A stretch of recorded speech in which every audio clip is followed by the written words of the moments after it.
Isang lalaki ang huli sa aktong nagnanakaw sa isang sasakyan sa Makati. Nagtangka pa raw ang sospek na manaksak habang siya'y tumatakas.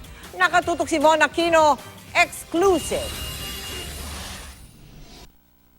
Naaktuhan ng residenteng ito ng Barangay Poblacion, Makati City ang isang suspect habang nagnanakaw sa loob mismo ng kanyang sasakyan kaninang madaling araw. Daily routine ko, nagtatapon ako ng basura sa gabi. And then, pagbukas ko, nakita ko na parang may tao doon sa loob. And then, pag ano niya, nagpanik na rin siya, bigla siyang tumakbo, nabitawan niya yung cellphone doon sa loob ng sasakyan.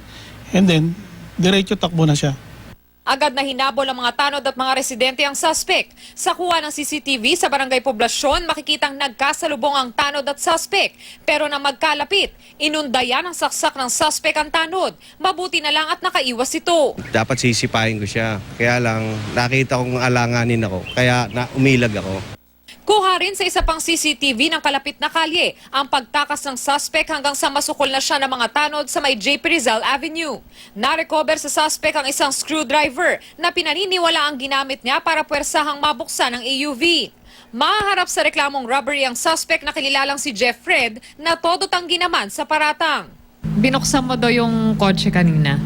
Hindi po. Padaan lang po ako sa kotse na po yun. Hindi ko alam kung anong gagawin sa akin eh. Hindi napatakbo po ako. Batid daw ng Barangay Poblacion na marami ang insidente ng nakawan sa Osmeña Street. Kaya naman ang pagpapakalat nila ng tanod sa lugar ang isa sa mga naging susi sa mabilis na pagkakaaresto sa suspect. Von Aquino, nakatutok, 24 oras.